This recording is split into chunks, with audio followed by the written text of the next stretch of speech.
பீகாரில் நடக்கிற நிதிஷ்குமார் அவர் கொடுக்குறார் இடஒதுக்கீடு. அதில் பாட்னா உயர்நீதிமன்றம் ஒரு மாநில அரசு சாதிவாரி கணக்கெடுப்பு நடத்த அதிகாரம் இருக்கிறது என்று தீர்ப்பு வழங்குகிறது.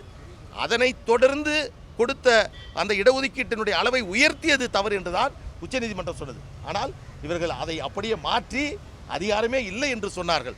நான் கேட்குறேன், சமூக நீதிக்காக பேசக்கூடிய தமிழ்நாட்டில் இருக்கக்கூடிய யாராவது ஒருத்தர் சமூக நீதி திமுகவிற்கு நாங்கள் ஆதரவாக இருக்கிறோம், திமுகவினுடைய கூட்டணியில் இருக்கிறோம் என்பதற்காக சமூக நீதியினுடைய செயல்பாட்டில் ஒரு தவறான நிலைப்பாட்டை கொண்டிருக்கக்கூடிய திமுகவினுடைய செயல்பாட்டை கண்டிக்க தவறி இருக்கக்கூடிய மரியாதைக்குரிய இந்த தமிழ்நாட்டில் இருக்கக்கூடிய கூட்டணி கட்சி தோழர்களுக்கு நான் அன்போடு கேட்டுக்கொள்கிறேன். இது நியாயமா? இது தர்மமா? எங்கே இருக்கிறீர்கள்? உங்களுடைய நிலைப்பாடு என்ன? திமுகவில் இருக்கக்கூடிய அருமை வன்னியர் சமுதாயத்தை சார்ந்த மக்களை பார்த்து கூட நான் கேட்கிறேன். தமிழக முதலமைச்சர் விக்கிரவாண்டி தொகுதியில் சொன்னார், நாங்கள் ஆட்சிக்கு வந்தால் உடனடியாக உங்களுக்கு உள்ஒதுக்கீடு வழங்குவோம் என்று சொன்னார். ஆனால் இன்றைக்கு தங்களுடைய செய்யக்கூடிய கடமையை செய்ய தவறுகிறார்கள். இதையெல்லாம் உங்கள் மூலமாக இந்த சமூகத்திற்கு வெளிப்படுத்த வேண்டும் என்பதற்காக நான் உங்களை சந்திக்க வந்திருக்கின்றேன். இது போன்ற ஒரு வருட கால அவகாசம் வழங்கி தமிழக அரசு வழங்கி இருக்கக்கூடிய இந்த அரசாணை என்பது மோசடியானது, நம்பிக்கை மோசடி செய்யக்கூடியது. வன்னியர்களுடைய நம்பிக்கையில் அவர்கள் விளையாடுவதற்காக இந்த அரசாணையை வெளியிட்டிருக்கிறார்கள். இதை திரும்ப பெற வேண்டும் என்று இந்த நேரத்தில் உங்கள் மூலமாக நான் கேட்டுக்கொள்கிறேன்.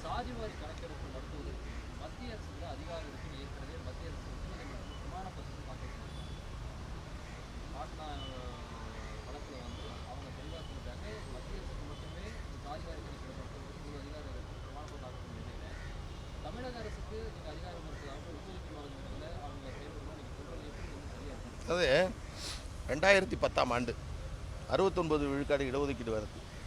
SV Joshi state of Mysore வழக்கு வந்தப்போ 69 விழுக்காடு இடஒதுக்கீட்டை தமிழ்நாட்டில் தமிழக அரசு கொடுத்திருக்கிறது.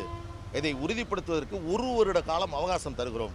ஒரு வருட காலத்தில் தமிழ்நாட்டில் பிற்படுத்தப்பட்ட தாழ்த்தப்பட்ட பிரிவினர் இத்தனை சதவீதம் இருக்கிறார்கள் என்ற விபரத்தை எனக்கு வெளிப்படுத்த வேண்டும் என்று ஒரு வருஷம் டைம் கொடுத்தாங்க.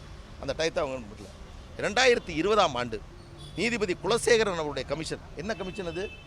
தமிழ்நாட்டில் சாதிவாரி கணக்கெடுப்பு நடத்தி 6 மாதத்தில் தகவலை அரசுக்கு வழங்குவதற்கான ஒரு அரசாணை வெளியிட்டு நீதிபதி ஓய்வு பெற்ற நீதிபதி குலசேகரன் அவர்களை நியமனம் செய்தார்கள். 6 மாதம் முடிந்தது. அப்போது தமிழ்நாட்டுக்கு அதிகாரம் இல்லை என்று அவர்கள் சொல்லவில்லை. உச்சநீதிமன்றம் தமிழ்நாட்டை நீங்கள் ஒரு இடத்தில் சொல்லுங்கன்னு சொன்னாங்க. இதுவரையில் அவர்கள் உச்சநீதிமன்றத்தில் எங்களுக்கு அதிகாரம் இல்லை, மத்திய அரசுக்கு தான் அதிகாரம் என்று ஒரு முறை கூட சொல்லவில்லை. அதே போன்று இப்பொழுது நாங்கள் கேட்கக்கூடியது என்னவென்று சொன்னால், எந்த இடத்திலும் இது போன்ற நிலைப்பாட்டை மேற்கொள்ளாமல் இப்பொழுது சொல்வது என்பது ஒரு ஏமாற்று வேலை.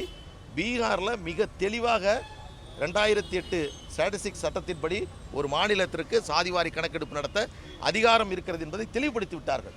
எனவே சாதிவாரி கணக்கெடுப்பு நடத்த விரும்பவில்லை தமிழக அரசு. அதன் காரணமாகத்தான் இவர்கள் தாமதப்படுத்தி வருகிறார்கள் என்பது தெள்ள தெளிவாக இதன் மூலமாக தெரிகிறது. பாஜகவோட எம்பி அனுராக் தாக்கூர் அவர் வந்து எதிர்க்கட்சி தலைவர் ராகுல் காந்தி வந்து சாதிவாரி கணக்கெடுப்பு நடத்தணும்னு சொல்லும்போது தன் சாதி தெரியாதவங்க சாதிவாரி கணக்கெடுப்பு இதை பாமக. அதாவதுங்க, மத்திய அரசு சாதிவாரி கணக்கெடுப்பு நடத்த வேண்டும் என்பதை கடந்த 20 வருடங்களாக நாங்கள் தொடர்ந்து சொல்லிட்டு வரோம். அதில் மாற்று கருத்தே இல்லை. இப்பொழுது கூட அவர்கள் நடத்துவதற்கான சாத்தியக்கூறு இருக்கிறது என்றால் இல்லை. இப்போ இந்த பட்ஜெட்டில் கூட அந்த சாதிவாரி கணக்கெடுப்பு நடத்துவதற்கான முன்னேற்பாடுகளுக்கான நிதி தான் ஒதுக்கப்பட்டிருக்கிறது. இது 2026 நடக்குமா 27 நடக்குமா நமக்கு தெரியல. எனவே மத்திய அரசு சாதிவாரி கணக்கெடுப்பு நடத்துகின்ற நேரம் வரை காத்திருந்தோம் என்று சொன்னால் தமிழ்நாட்டில் 69 விழுக்காடு இடஒதுக்கீட்டுக்கு ஆபத்து இருக்கிறது. நான் சொல்கிறேன், இந்த எஸ்வி ஜோஷி கேஸில் உச்சநீதிமன்றம் கொடுத்த நிபந்தனை என்ன ஆனது என்று சொன்னால் எப்படி பதில் சொல்வீங்க? எனவே இந்த கடமையை நிறைவேற்ற வேண்டியது தமிழக அரசு. எனவே நம்ம மத்திய அரசு எடுக்க வேண்டும் என்ற நிலைப்பாட்டில் மாற்று கருத்து யாருக்குமே இல்லை. யாரும் அதை எதிர்க்கலை. அவர்கள் நடத்த தயாராக இல்லை. அதை நடத்த வேண்டும் என்று சொல்கிறோம். ஆனால் சமூக நீதியினுடைய மண், சமூக நீதியினுடைய பேரப்பிள்ளைகள் நாங்கள். சமூக நீதி அரசு, திராவிட மாடல் அரசு என்று சொல்லக்கூடிய திராவிட முன்னேற்ற கழகம் ஏன் இதை செய்ய மறுக்கிறார்கள் என்ற கேள்விக்கு தான் எனக்கு பதில்.